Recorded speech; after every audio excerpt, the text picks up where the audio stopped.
അർച്ചന ചേച്ചി LLB സീരിയലിൻ്റെ latest episode റിവ്യൂയിലേക്ക് എല്ലാ കൂട്ടുകാർക്കും സ്വാഗതം. ആനന്ദവും മുകുന്ദനും രമ്യയും മഞ്ജുവും എല്ലാവരും കൂടി ഇങ്ങനെ സംസാരിച്ച് നിൽക്കുകയാണ്. എന്താണെന്നറിയില്ല, അർച്ചന ചേച്ചി പോവാ പറഞ്ഞതാണ് അച്ചുവിനെ കാണാം, പിന്നെ എന്താണാവോ ആ തീരുമാനം മാറ്റിയത് എന്നിങ്ങനെ പറഞ്ഞിട്ട് അവർ അച്ചുവിൻ്റെ അവിടേക്ക് പോകണ കാര്യത്തെപ്പറ്റി സംസാരിച്ചുകൊണ്ടിരിക്കുകയാണ് കേട്ടോ. അവരുടെ പോക്കില്ലാതാക്കണം, അതാണ് മഞ്ജുവിൻ്റെ തീരുമാനം. മഞ്ജു വിചാരിക്കുന്നുണ്ട് അവർ പോവാതിരിക്കണം, അത് തന്നെയാണ് വേണ്ടത് എന്നിങ്ങനെ പറയുന്നു. അതേസമയം രമ്യ ഇങ്ങനെ പറയുന്നുണ്ട്, ഇങ്ങോട്ടേക്ക് യാത്ര പറയാൻ വന്നില്ലല്ലോ, അതിൻ്റെ വിഷമമായിരിക്കും ചേച്ചിക്ക് എന്നിങ്ങനെ പറയുന്നു. ചിന്നുമോൾ പറയുന്നുണ്ട്, എന്താണ് ഇനിയും കാണാൻ പോകാനായില്ലേ എന്നിങ്ങനെ ചോദിക്കുമ്പോൾ അത് കേട്ടുകൊണ്ടാണ് അർച്ചന അങ്ങോട്ടേക്ക് വരുന്നത്. അർച്ചനയോട് അപ്പോൾ ചിന്നുമോൾ ചോദിക്കും, എന്താ അച്ചുമാമയെ കാണാൻ പോകുന്നില്ലേ അമ്മേ എന്നിങ്ങനെ ചോദിക്കുമ്പോൾ അർച്ചന പറയുന്നുണ്ട്, അവിടേക്ക് പോകണമെന്നുണ്ടെങ്കിൽ ഒരു കടമ്പകളുണ്ട്, ആ കടമ്പകൾ കഴിയാതെ നമുക്ക് പോകാൻ പറ്റില്ല. അവിടെ അവന് ഫോൺ പോലും അവർ പറയുന്ന സമയത്തേ കിട്ടുകയുള്ളൂ. അതുകൊണ്ട് നമുക്ക് അവിടുത്തെ പാസ്ഔട്ട് കിട്ടിയെങ്കിൽ മാത്രമേ അങ്ങോട്ടേക്ക് പോകാൻ പറ്റുള്ളൂ. അതിന് ഞാൻ കൊടുത്തിട്ടുണ്ട്, അത് കിട്ടിക്കഴിഞ്ഞാൽ നമുക്ക് പോകാം, അല്ലാതെ നമ്മൾ പോയി കഴിഞ്ഞാൽ ഗേറ്റ് വരെ പോകത്തുള്ളൂ എന്നിങ്ങനെ അർച്ചന പറയുകയാണ് കേട്ടോ. അതിനുശേഷം അർച്ചന പോകുമ്പോൾ ചിന്നുമോൾ പറയണം, ഇനിയും നമ്മൾ കുഞ്ഞമ്മാവനെ കാണാൻ ഒരുപാട് ബുദ്ധിമുട്ടുമോ, അല്ലെങ്കിൽ അവൻ വിചാരിക്കണം നമ്മളെ കാണണമെന്നുണ്ടെങ്കിൽ അവൻ പാസ് എഴുതി കൊടുത്തെങ്കിൽ മാത്രമേ കാണാൻ പറ്റുള്ളൂ എന്ന് അർച്ചന പറയും. അപ്പോൾ കുഞ്ഞമ്മാവൻ നമ്മളെ എഴുതി കൊടുക്കാഞ്ഞിട്ടായിരിക്കുമോ എന്നിങ്ങനെ ചോദിക്കുമ്പോൾ ആനന്ദവും മുകുന്ദനും പറയുന്നുണ്ട്, ചിന്നുമോൾ വിഷമിക്കേണ്ട, എന്തായാലും ശരി കുഞ്ഞമ്മാവനെ നമുക്ക് പോയി കാണാമെന്ന് പറയുകയാണ് കേട്ടോ. അതിനുശേഷം ദീപ്തി ഇങ്ങനെ കാത്തു നിൽക്കുകയാണ്. അമ്പലത്തിലേക്ക് അർച്ചന വരാൻ പറഞ്ഞിട്ടുണ്ട്. പിന്നീട് അർച്ചന വരികയാണ് കേട്ടോ. എനിക്ക് ദൈവവിശ്വാസമുണ്ട്, പക്ഷെ നിനക്ക് ദൈവവിശ്വാസം ഇല്ലല്ലോ, പിന്നെ എന്താ നീ ഇങ്ങോട്ടേക്ക് വന്നത് എന്നിങ്ങനെ ദീപ്തി ചോദിക്കുകയാണ്.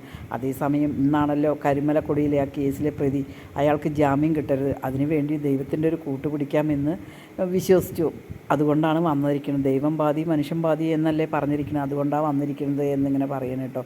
അതിനുശേഷം അവർ സംസാരിച്ചുകൊണ്ട്, ഏതായാലും ശരി നീ ഒരു തേങ്ങ എറിഞ്ഞു കഴിഞ്ഞാൽ ഫലം കിട്ടുമല്ലോ എന്ന് പറഞ്ഞ് അർച്ചന തേങ്ങ എറിയാൻ പോവുകയാണ് കേട്ടോ. തേങ്ങ എറിയുന്ന സമയത്ത് തന്നെ വേറൊരാളുടെ തേങ്ങ അവിടെ പെട്ടെന്ന് പൊട്ടുകയാണ്. അത് കാണുമ്പോൾ അർച്ചനയും ദീപ്തിയും പെട്ടെന്ന് നോക്കുമ്പോൾ JK ആയിരിക്കും കേട്ടോ.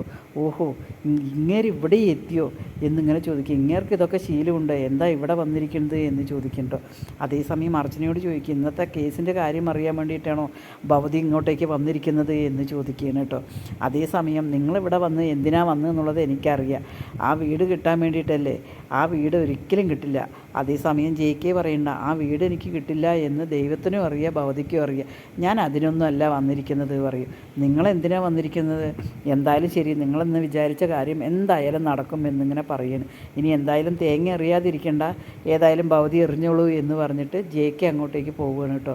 അത് കാണുമ്പോൾ അർച്ചന പറയും, ഓഹോ ഇയാൾ എല്ലാവിടെയും ഉണ്ടല്ലോ, ഒരു മനസമാധാനത്തിനാണ് അമ്പലത്തിലേക്ക് വന്നത്, അവിടെയും ഇയാളുണ്ട്, ഇയാൾ ദൈവവിശ്വാസിയാണോ എന്നിങ്ങനെ ചോദിക്കുമ്പോൾ അറിയില്ല, എന്തായാലും ശരി നീ തന്നെ തേങ്ങ എറിയുന്നു, നമ്മുടെ കാര്യങ്ങൾ വിചാരിച്ച പോലെ നടക്കട്ടെ എന്നിങ്ങനെ പറയുകയാണ്. പിന്നീട് അർച്ചന തേങ്ങയൊക്കെ എറിയണം കേട്ടോ.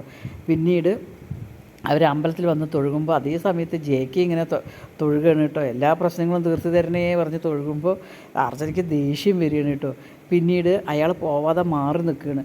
അതിലെ ഒരാൾ വരുന്ന കാണുമ്പോൾ JK ചോദിക്കുന്നുണ്ട്, ചീട്ട് കൊടുത്തിട്ടുണ്ടായിരുന്നു, അതിൻ്റെ കാര്യങ്ങളൊക്കെ എന്തായി ചോദിക്കുമ്പോൾ അകത്തെ പൂജ കഴിയണം എന്നിട്ടേ കിട്ടുള്ളൂ, തിരുമേനി വന്ന് വിളിക്കും എന്നിങ്ങനെ പറയണം കേട്ടോ.